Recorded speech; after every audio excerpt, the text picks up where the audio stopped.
Hey, everybody. Welcome to the From Us to Youth podcast. Thanks for joining us for another episode. I hope we hope that you enjoyed the love-hate episodes. We had a lot of fun doing those. In case you're new to what we're doing, we are youth workers who love Jesus and love teenagers, and we wanted to create a podcast that encourages teenagers in their faith by talking about things that matter and sometimes talking about silly things, just because, in this crazy world, sometimes we just need a little bit of silliness. So speaking of silliness, we're going to be talking about video games today. But before we do that, I thought we would do kind of a little mini segment on things that we are kind of learning. So each week we'll just kind of talk about things, something that we've learned that week or a thought that has occurred to us or something we experienced that we just think was worth sharing. Sometimes that can be funny. Sometimes that can be great. So what's something that you have learned this week, or what's something that's kind of been on your mind this week? Jordan has an answer. I do. I also got a text. It's my best friend. For me, I guess I'll go with the silly one because my brain is always full of things. It has been full of Dungeons and Dragons all week. Oh gosh. They're like, "Oh, okay, get off the stage." I'm a Dungeons and Dragons character. I am a dungeon master, and I am creating a campaign right now, and my brain is full of maps and infrastructure and exports and imports and creatures Yeah, that's and too numbers, much for me. and I'm just like, I just want to roll the dice. Just be a player. That's all you have to do. All right. but you can't play unless you have a DM. So Mm-hmm.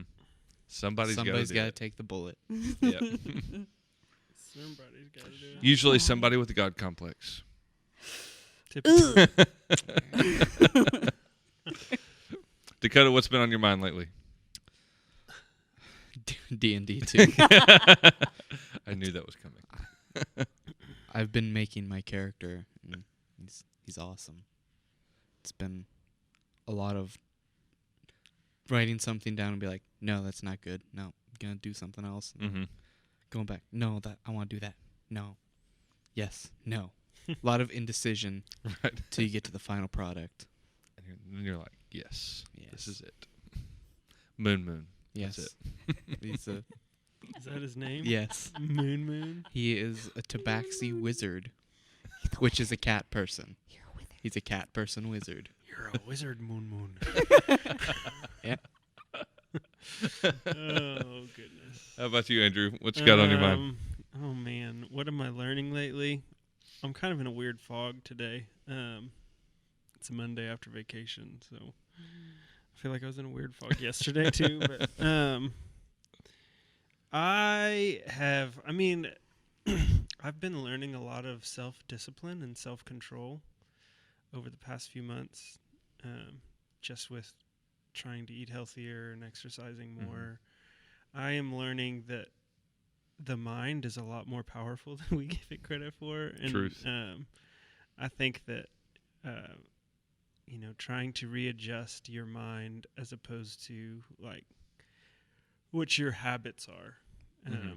One, it's very hard to break habits because your brain has, if you want to go into the science of it, it's literally solidified habits into your mind. But just trying to undo habits is difficult, but it's very what's the word I'm looking for? It's very satisfying when you finally kind of break habits, and create new ones that are better, and I think that's been huge for me for sure. I've experienced a little bit of that lately with journaling. I've always wanted to be a really good journaler and never have. And coronavirus has pretty much allowed me the opportunity to make myself do it. And now I don't journal every day, and I don't really journal. One day I want to be able to journal like, here's what happened today, or here's something that I thought was really interesting today, or, that kind of thing. I don't really do that. But faithfully journaling about the Word of God. And I've got another one that's like it's called the 5-minute journal. Ask questions like, what are you grateful for? What's going to make today great? those kinds of things that are helpful to do that. But that was something, one of those habits that I can't tell you how many times I've tried to be a good journaler, and I go for. In fact, the journal that I'm using now is the oldest entry is 2016, and I still have plenty of space to continue in 2020. If that gives you an idea of how many times I tried and failed, and failed quickly. I didn't keep it up for very long. The next one was 2017. Yeah. Mm-hmm. Yep. Yeah, I've Pretty got much. I've got a few journals like that. Yeah. Yeah, I've got I had like 2016 had 2, then 2017 had about a week and a half's worth, and usually they're on vacations. I thought vacations were a good time to try to start a habit, which I don't know. I'm not quite sure that's pandemic seemed to be the time to have good habit forming. I want to journal like Indiana Jones's dad. Like, What'd that he do? I everything can't that I remember. journal is so important that like Nazi Germany tries to kill me. For it. That's what I want.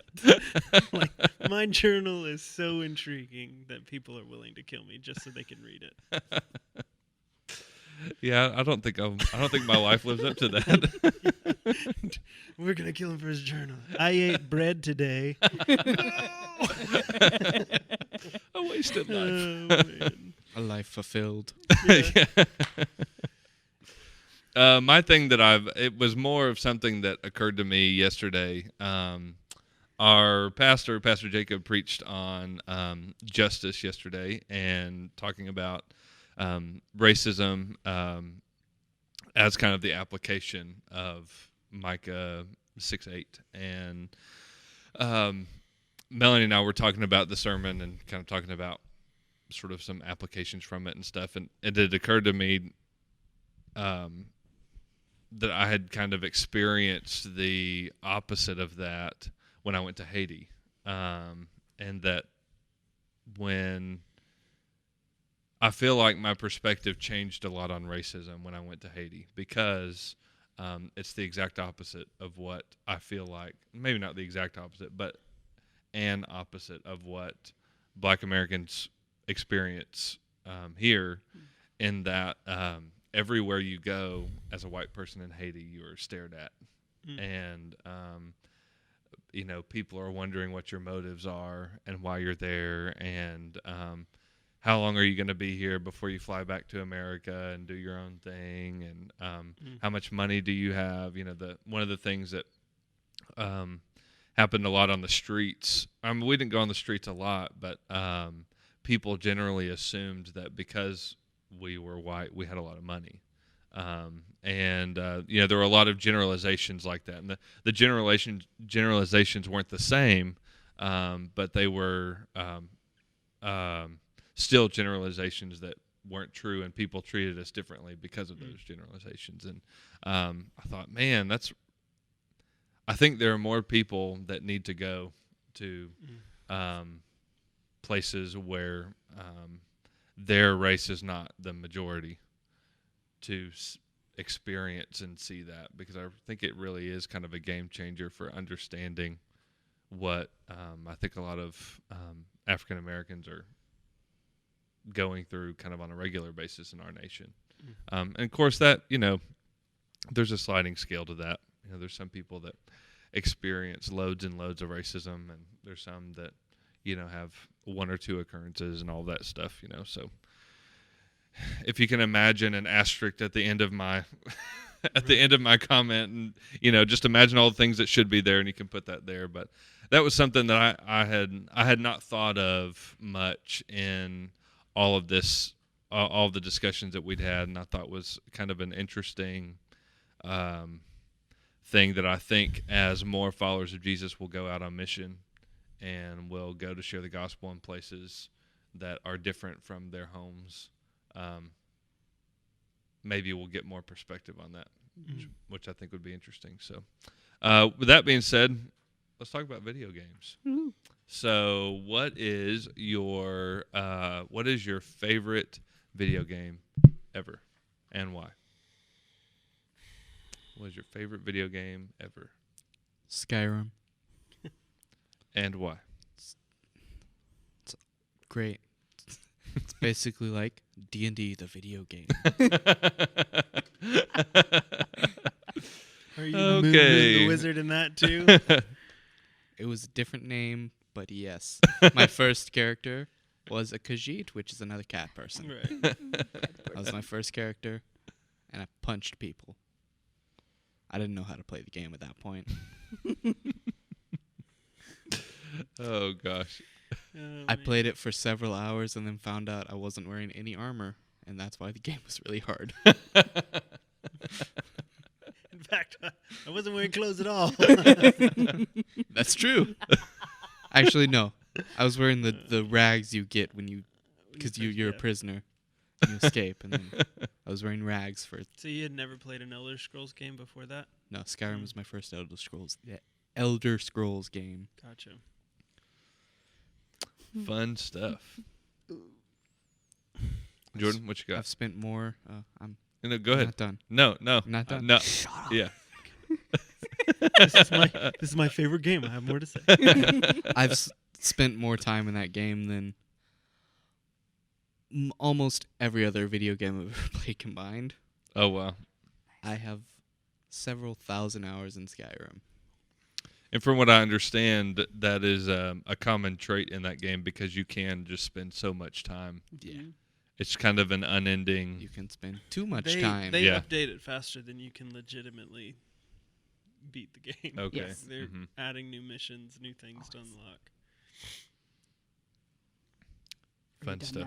now? Are you done? You Are you good? finished? Sure. I'll interject as stuff comes. I'll just tell you hush. I feel Wait a like moment. Man. this might be the episode of the strongest opinions. We've talked about some really important things, but we all generally agreed on those important things. And we'll all This- agree that Skyrim is the best. Skyrim is a good game, but not the best. Andrew, what do you think is the best Time to best fight. game you've ever played? I mean, I think it's hard for me. I think Halo is probably the greatest franchise Mm-hmm. that I've ever played, but I think the greatest game is probably 007 GoldenEye for Nintendo 64. Oh my! The game, like, Yes. it is literally the game that started it all. Like, Yeah. There's not a first-person shooter game out there that didn't take something from Yeah, from you're right. GoldenEye. Like, that was the game that kind of like defined it all. Mm-hmm. Because you have other ones like, what was it called? When you were the guy trying to kill all the Nazis. Wolfenstein. Yeah, Wolfenstein. Wolfenstein. Oh, yeah. Like that was like FPS, but GoldenEye was the first one that you like could play against your friends. Yeah, right. And then Halo came in and said, "Hey, let's do System Link," and now you can play with 8 people. Yeah. And it just like Whoa. kept snowballing, and so Yeah. I think I'd forgotten about. 007 GoldenEye is probably the greatest game ever. Yeah, that's fun. What you got? Well, Got a good follow up to that? I got so many. Maybe not a good follow-up. I just have a lot Right. of games in my brain right now. I just have lots of opinions. My favorite game, I don't think I would call it the best game ever, but my favorite game that I have ever played, period, is The Legend of Zelda Wind Waker. I love that game so much. I just started that game It and is- I'm like hung up, so we It's- might have to talk. It's delightful. I have beaten that game many times. Because before that, I had played Ocarina of Time, and I beat that game. I kept beating it because that was my game. But then Wind Waker came out, and I was like 12. How old was I? I don't know when it came out. I forgot. But Is that the most recent? Oh wait, no, I'm not playing that one. I'm playing the Switch. no, one. it's not. Which one? Which one? Toon Link. Oh, okay. Yes. Yeah, All right, with now the I'm boat. with you. Mm-hmm. I'm With with you. boat. I love that game. I love the art. That's the one. So cute. It's so cute, and I love the art, and I love Toon Link, and the story is super fun. The Pirate Fortress is amazing. I love the Pirate Fortress. I mean, to be honest, the Legend of Zelda games, just in general, are really, Just really good games. Breath of the Wild is awesome. That's the one I'm playing. That's the one you're playing. Mhm. It's fun. I enjoy it. I need them to restore. I need them to put Wind Waker on the Switch for me because I have a GameCube. There's a lot of games they need to put on the Switch that they haven't. I'm waiting for Metroid. Metroid. I love Metroid. Fun times. That's my other one, but I think you can We'll get just put- Metroid with NES. Yeah. The NES bundle. what? Do you have? I think you I'm can. just gonna leave. Do you have like the online have things to Nintendo? do. Like you can get online. Yeah. So like search for the NES and then the Super NES, and Okay. there's like just a ton of games. Metroid Like that you Dread. can 70, I play. think. Yeah. And they're like updating it once a month, and I think Metroid's on there. And you I'll don't have. see I you mean, you guys don't have to later. pay for it. Yeah. It's all free. Like you can play all the original Mario games. That's. Yeah. I'm very excited now. It's fantastic. We should we'd wrap this up. Let's go. Yeah, let's go. Come on. So mine would be completely unrelated to everyone else's, but it's Super Smash Brothers. But it's I love how it pulled from a bunch of different places for characters, and I loved that it was really, I mean, the original one I think the original one was on GameCube, right? 64. was the 64. first one. Okay. I think the one me and my brothers played the most was probably on GameCube. We had a 64, so we may have done it Melee. on there. But what we loved about it was, or what I love about it, is that really the best way to play that game is with other people. Mm-hmm. It's not. I mean, there are some like one player options that you can do and all that stuff. And the latest one on the Switch has like a whole story mode and all that fun stuff. But I think that I love the community aspect of it. Me and my brothers spent countless hours Yeah. playing each I other on spent that one. countless hours in college Yeah, playing the Nintendo 64 one with people. yeah, Busted controllers because Nintendo 64 controllers were not the most Yeah. sturdy hmm controller out there. But And if there was someone who is an angry person, yeah. we probably broke one or two Mm. before. So I didn't give y'all this question, but quick rapid fire question: what's your favorite game system? PC's not an option. I'm just kidding. I don't play on PC. Oh man, it's definitely not PlayStation because I've never owned one in my life. I mean, it's difficult in terms of like the games that I like to play. I really like the Xbox. I think Xbox is really good. And you get the people that are like, Xbox was late to make Blu-ray and blah, blah, blah. Like, okay, cool. But I'm really not trying to play a game that has the best graphics. Like, Yeah. I want a good story. I Yeah. want something that's You want a fun good game? fun to play with people. Like, Mhm. I'm not. And let's be honest, like, that's great that this has a 4K compatibility, but I still have a crappy TV. So it doesn't really matter. But I think I really like Nintendo. Mm-hmm. I think Nintendo is just a great. They kind of have always stuck to the roots of gaming. That gaming is to be done with like friends, Mm-hmm. like play together. Yeah. And now since the Wii, it's like being active together while you're playing Mhm. games. Like you don't have to just be in a vegetative state on the couch. Like Yeah. you can stand up and Mm-hmm. use your controller to do different things. And I don't know. I think it's fun. Mhm. Like. If we were to have a room full of students right now and we brought out an Xbox and said, we're going to play Halo, like you'd probably have like 6 or 7 kids that are like, yeah, let's do that. Mhm. But you bring out a Switch and you're like, Mhm. let's play Smash Bros. Everybody's like, I want in. Yeah. Because Uh-huh. I think it's just, it's made for people. It's Mhm. made to have fun. It's not made for the person in his basement Yeah. with all Mhm. the lights off that only sees the sun when he needs to use the restroom. Right. Right. What do you think? I'd say maybe this is my nostalgia, but the Xbox 360. Mm-hmm. The controller for the 360 was the best. Especially coming off the Xbox. Like the Yeah. original Mhm. controller that was like this big. You had to have like huge hands. And I'm accustomed now to the Xbox One controller, but getting used to it was really hard because the 360 just felt so good in your It's hands. very ergonomic. Mm-hmm. It was just easy to use. I just love that controller. Let's Mhm. use serious words for serious gaming consoles, okay? Ergonomic is a serious word.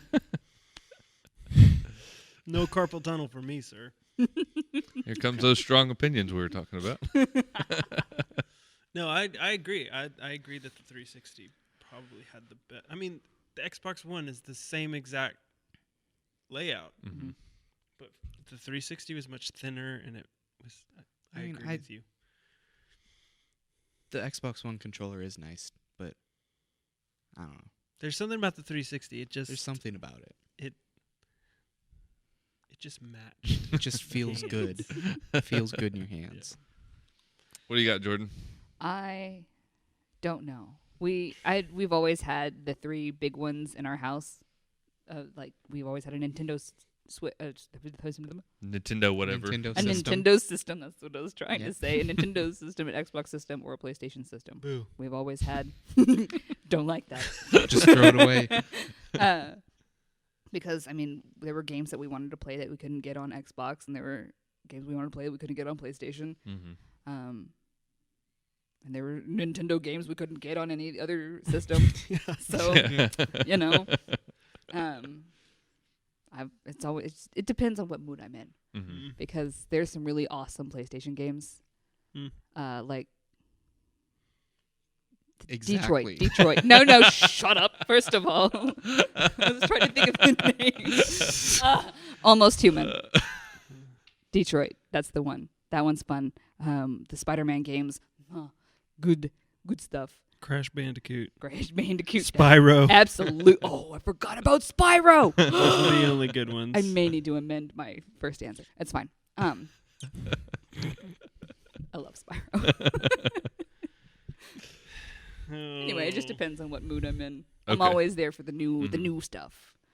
I mean, I've had a Switch for a whole week, but I've been a fan of the Switch even before I had it because I absolutely love the versatility of it. I think it is as far as the innovation goes, I think they win, hands down, with the ability to have a in-hand one-person or to plug it into your TV or whatever and have up to, I think, 8 controllers or something. Something like that. Just a real... and I like what you said about Nintendo because I feel the same way. Like, in thinking about a game system for my family to enjoy together, it was hands down easily the Nintendo system. And some of that's because the games that they come out with that are the iconic games are generally more kid-friendly. They're more about having fun, enjoying a good story than, how gory can we possibly make this game or how well, ethically I think it's just a little bit better maybe. Nintendo has always had a solution for Whoops. my knife. Nintendo has always had a solution for save space. Mm-hmm. Like every console they've ever released, Mhm. they've had a solution for save space. Every Xbox I've ever owned, I've like gotten to the point where it's like you don't have any more storage, Mm-hmm.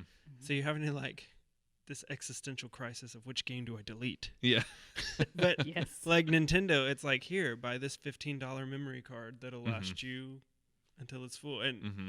like, with Xbox and PlayStation now you have to buy like a complete external Yes. hard drive. Mm-hmm. And some people will say, well, their graphics are terrible. Well, you know what? If you can sacrifice a little bit of graphics for some memory versatility. space Mm-hmm. and versatility, like I'm all for it. Like I love that the Switch, you can literally take it out and then just go play it Mm-hmm. Mm-hmm. separate from the TV. Mhm. Like you would never be able to do that with Xbox or PlayStation, Right. Mm-hmm.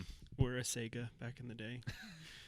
PlayStation about tried Sega. to with their PSP, What was Yeah. it? Mhm. but that was bleh. The Sega Then they got Dreamcast. the PS Vita, The Vita. which is, I don't know if that's still around or not. I had a haven't heard PSP. Living la vida loca. So what are some positive attributes of gaming as far as the follower of Jesus goes? What are some things that are good about gaming? I'll throw one out there that's kind of the obvious stress reliever kind of thing, like something to sort of reset. I've used the Switch that I got 5 days ago that way already once or twice. I actually had Bible video games for the regular Nintendo back in the day. Mm-hmm. Like you could do Noah's Ark and you have to like collect animals and put them in the ark. And then you did David and Goliath. And you had to rescue a bunch of sheep from lions, and then you got to fight Goliath like at the end of every level. Man, I think I had the same game. And it was like, and then there was another one. I think you're like Mary or the mother of Moses, and you have to like get the baby like across the map. It was really weird, but I spent like countless hours playing that game. So if you can create video games to teach people Bible stories, go for it. Kudos. Yeah. Yep. Mm-hmm. No, I think video games, like I've used it in ministry a lot as kind of like outreach opportunities, like because I've had certain students like the only language they speak is video games, right? And if you're not on that, I mean, you just can't connect with them if you're not on that level. And back in the day, I used to, get my students' gamer tags and say, "Hey, let's get on Thursday night and play a couple games together." And we'd have fun. It created memories, created some camaraderie and things like that. And so I think there's benefits to some form of fellowship. I mean, but like everything, you can use that for negative things as well. Sure. But I think that's one of the positive attributes is being able to spend time with people, playing Smash Brothers with a group of people, Mario Kart, just laughing and having a good time is always a good thing. Yep. What y'all got? I think for me, I actually no blah blah blah blah blah reset. For me, I think one of the biggest things, one of the positives to video gaming, is kind of the opposite of what the media is pushing, which is video games are violent and they cause violence and they're bad and they cause bad people, bad all the time. Me sitting over here playing Stardew Valley, tending to my turnips. Exactly. Well, they will point to like first. I can't talk to you anymore. Gotta go check my turnips, guys. My beets too. He's a violent man. Beats, bears, Battlestar Galactica. Sorry, Jordan. I mean, I'm the one who derailed it. I'm sorry. You have the floor again. Do I? Do I? No. I think it's a good tool for teaching moral decisions. Especially with games like Skyrim and Fallout and first player RPG type things. You get multiple decisions. They're a really good place to start teaching that or even encouraging that in yourself if you're an adult. Because, I mean, in a world of no consequences, it's real easy to just play a bad guy. But, I think that's a good unless side you're of it. playing Knights of the Old Republic, when being the dark side is way easier than Well, being the light side. yes. You don't like somebody, you just destroy them and move on. You know what? I don't have to convince you anything. I think red is my favorite color. Yeah. Yeah, but I do agree. I think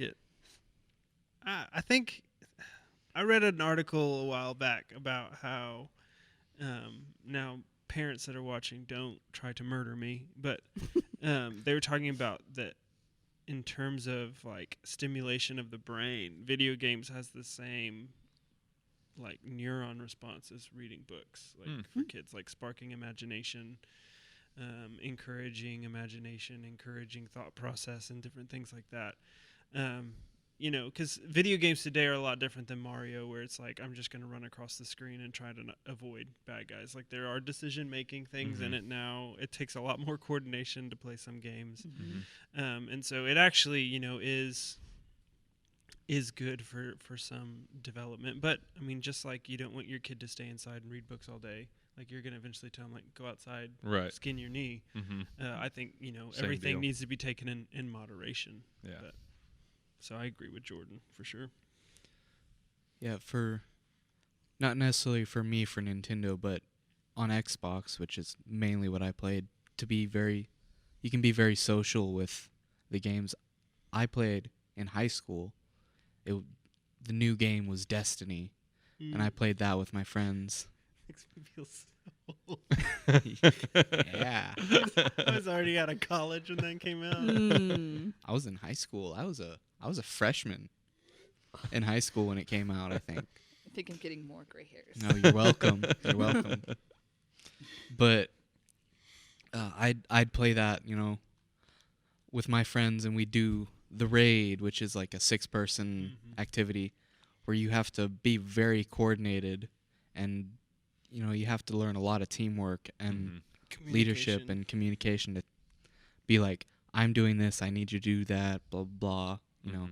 This is the objective, and get stuff down. And once you get it down, you kind of get into a rhythm of, I know how to do this. We're gonna have fun instead of banging our heads against the wall trying to figure out how to do it. Right. Because when they released that first raid, they didn't tell you how to do it. You had to figure it out yourself, or wait for someone else to figure it out and then look it up and put it on the internet. Right. But even once you figured it out, it was still really hard to do. You had to be good and high level. But I have a lot of fond memories of playing Destiny and being mad at not getting the legendary item that you get at the end of the raid. I did it about 50 times and never got it. But your friends all get it first time. Yeah, they all got it. Yeah. I never got it. I played that Still game don't since... have it. I don't. Played it since day one. Still don't have it. Oh, man. Don't play it anymore, son. Got so mad, just quit playing it. No, the second one came out, Destiny 2.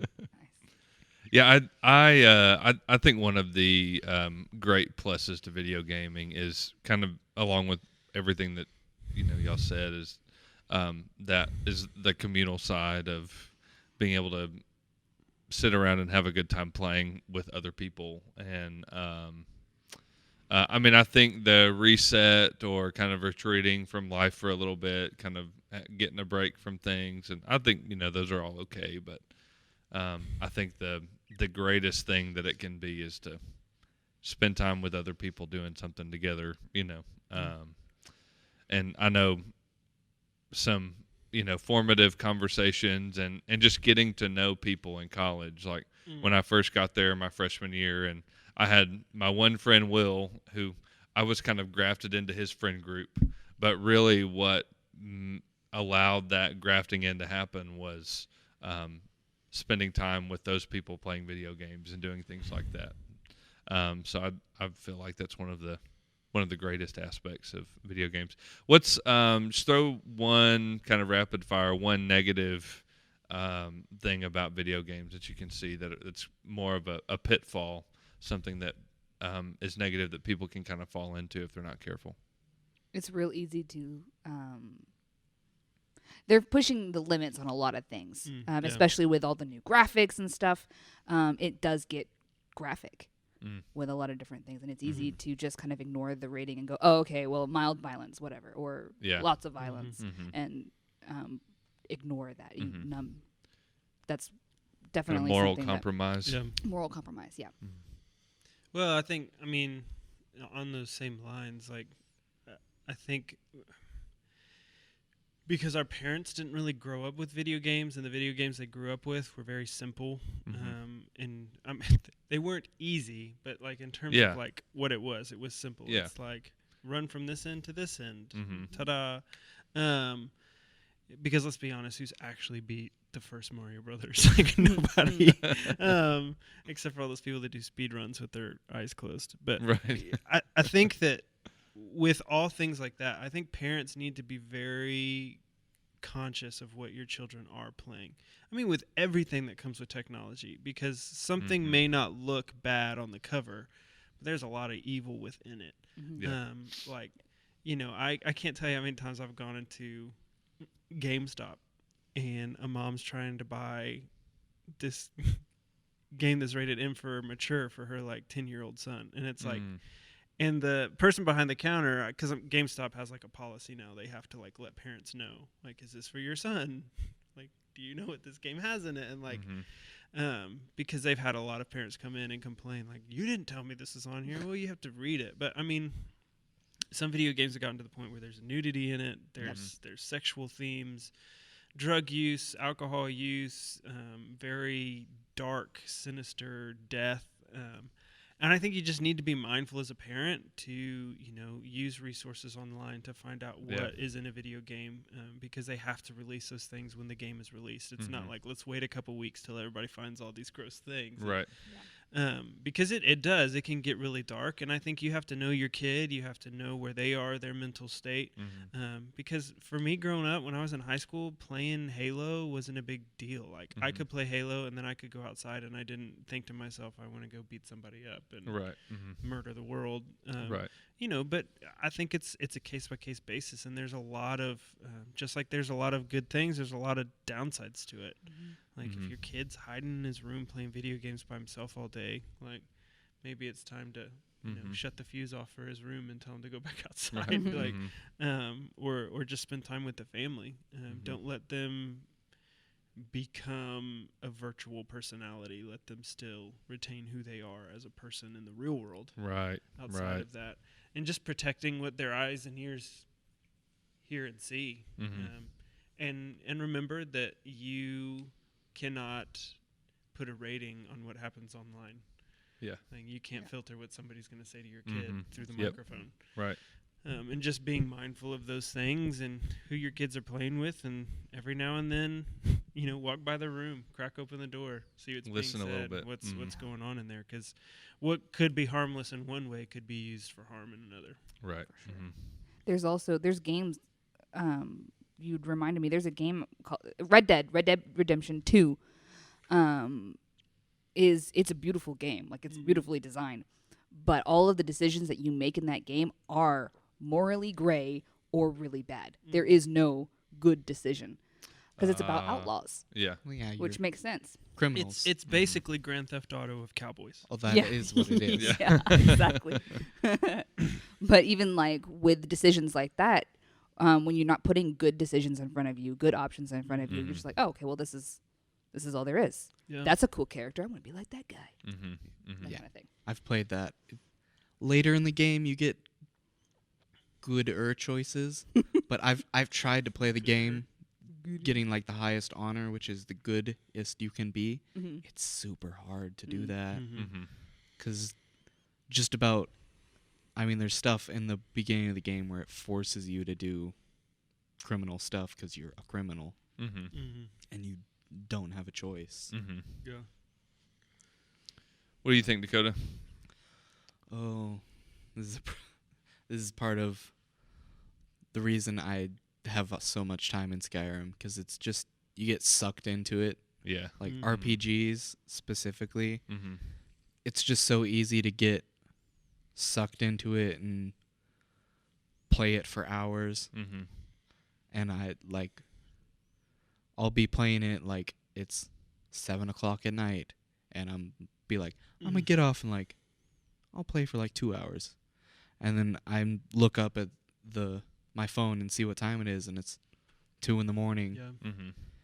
And it's just, you can get really sucked into them because it's super engaging and fun, but you need to limit how much you do it because you can play for a long time without realizing it. I do that a lot. Yeah. Yeah, I think that addictive quality is probably one of the worst things that I know I've personally experienced, and I think a lot of people have is and you can get addicted in a lot of ways. Spending too much money, you can just too much time. You can one of the ones that I thought of was not being able to separate, sort of having that double life. You have your life that you live virtually in the gamer world, and your life that you live with your family and people that you actually know. And we don't, the gospel, the Bible is really clear that we're not supposed to live double lives. We're supposed to be the same in every kind of arena that we're in. With that being said, I'd like to wrap up with just what is one tip that you would give teenagers to help them follow Jesus better as they enjoy video gaming. Well, I'd give a tip to teenagers and parents. That one will be for free. But for teenagers, like, it sounds super cliche, but if you wouldn't play it in front of your parents with your parents in the room, then you probably shouldn't be playing it. Yeah. Right. And Right. I mean, and to go even deeper spiritually, if you wouldn't play it with Jesus, then you probably shouldn't be playing it. Yep. And a lot of those things are going to come down to personal convictions of families and things like that, and that's totally okay. But use good judgment and remember to try to see everything that you do through some sort of gospel lens. Like, is this hurting my testimony? Is it hurting my spiritual walk? And am I doing too much of it? Because too much of a good thing can become a bad thing. But for parents, like, there's lots of resources out there to, measure what kind of games your kids are playing. Because, I mean, in all honesty, they're using your money to buy it anyways. I don't know many teenagers that are going to spend their first $60 on a video game. As soon as they get $20, they're like, I'm going to the movies. I did. But, Common Sense Media, Brian just said that a little bit ago. That's a good one. I think that's a Christian-based review site. Most of the time you just type in what you're looking for, it tells you. But even using IMDb, like, go into IMDb because there's a lot of voice acting. It's all put on there as well. And scroll down till you find the parents guide, and it'll give you ratings of what's in that game. And I like IMDb because I feel like common sense sometimes is like, I'm going to tell you why these things are wrong and not just tell you what's in it. Yeah. But IMDb will just tell you, like, I mean, it's sex and nudity, violence, language, drug, alcohol content. Like, those are their sections. And then people go in there and are able to write down what's in those different things. And it's a good way to see, like, hey, okay, this is what's in my game. Do I want my kids seeing these things? Right. Do I want my kid making decisions about that? Right. And really just be vigilant, be a zealot for your kids' spirituality, and say, no, we're going to draw the line on this. And teenagers, don't butt heads with your parents about it when they're trying to protect you. Yeah. Like, if you want to be an adult and flush your brain down the toilet, that's on you. But your parents are responsible for you. They love you. They care about you. Just go easy on them, because there's lots of ways to have fun other than this video game you want to play. One video game is not worth it. Yeah, Absolutely. for sure. It's just not. It doesn't. I mean, I know that it's an experience that you give up, I guess, or can't have, but it is in no form or fashion worth messing up your relationship with your parents, and often video games to me aren't necessarily really worth the $60 that you pay for them. I mean, I enjoy them, and so I buy them, but, like, save your $60 and get something different, like, it's not, it's just not worth the hassle of your Wait till life, it's out a while and get it used. Right, yeah, right. Exactly. What do you think, Jordan? I think one of the best pieces of advice I got when I started gaming and when the RPG games really started getting really good and a lot better was, if you wouldn't do it in real life, don't do it in the game. Yeah. That's it. There it is. Yeah. I would totally beat up a monster, so it's okay. Absolutely. I'm good with that. If I had the skills that this character had, yes, I would run head first to this giant behemoth with my sword. Right. I only kill elves in Skyrim, no humans. Racist. That's a different episode. You're a couple episodes late. They're completely different. I can talk about the whole Skyrim lore of why they are different. Pointy ears. Okay. No, they are the Et Ada. No, okay. They No, are, stop. I can tell you all Here about come those strong opinions again. Ah! Master Chief is better than all of them. So. I agree because he's voiced by Nathan Fillion. He is a child soldier. He was abducted as, what was he? 8? Child. He doesn't complain about it as an adult. So? Because that makes it okay. Just saying. He saves the world from True. aliens. True. Okay. If it takes So you're children being abducted. Oh gosh. Just kidding. Oh gosh. We take We're a gonna have to edit that one out. But you're right. I love what you said because I think it's a good judge of an entire game, but also as playing a game. If it's going to like you were talking about the Red Dawn Redemption 2, if it's going to make you make lots of moral decisions that you wouldn't make in real life, then maybe it's not worth playing. Right. Exactly. But also, in other games, if it's about things that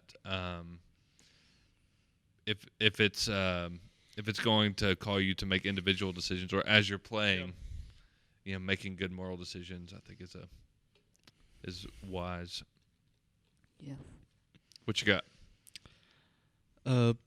This is basically pertaining to my last thing, is try to limit your time playing yourself Yeah. and not have your parents yelling at you, get off that 50 times. Get off Yeah. that Nintendo while you're playing Xbox.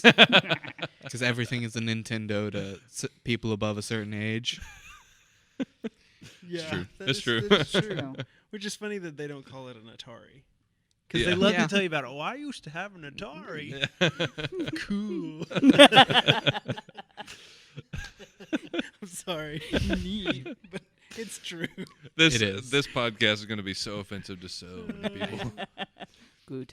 But yeah, I think that was one thing that I thought of was, create your own boundaries by allowing people to tell you, hey, it's time to get off, And I know for, like with my parents, we didn't have a whole lot of issues because me and my brothers fought a lot. And so, generally a fight would, not like a fist fight, but like yelling, getting mad at each other, getting angry at the video game.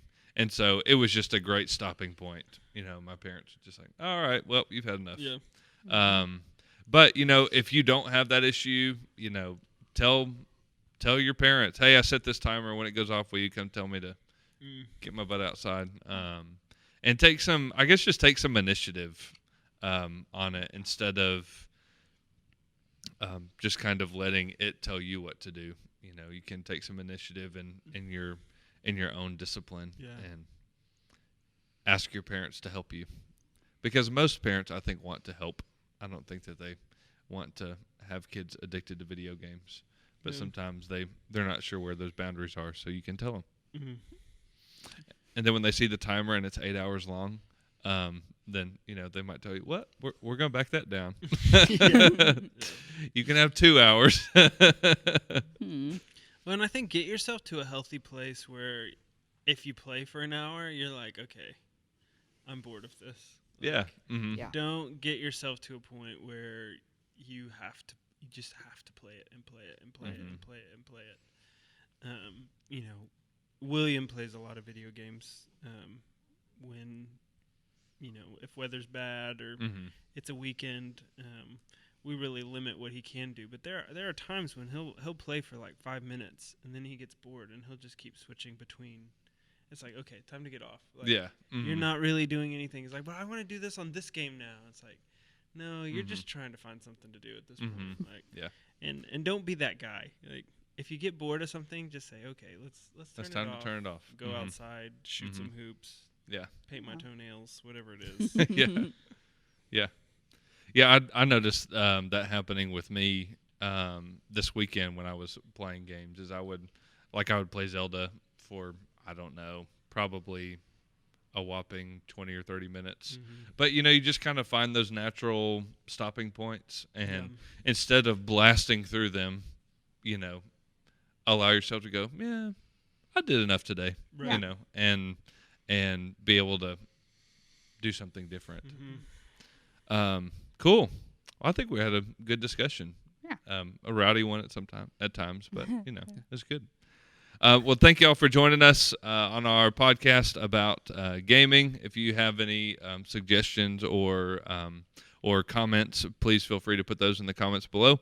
And as always, we want to make sure and iterate that we do this because we love life. We believe that God has made us to enjoy life, to have an abundant life.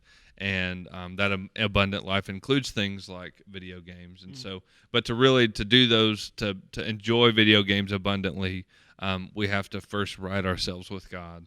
And that begins with having a relationship with Christ. And so if you don't have a relationship with Jesus, we want to encourage you to begin that today. It's simple. It's basically admitting that you have sin in your life, things that are that you have sinned against God, things that you have done that are against His ways, against the holy life that He's called you to live.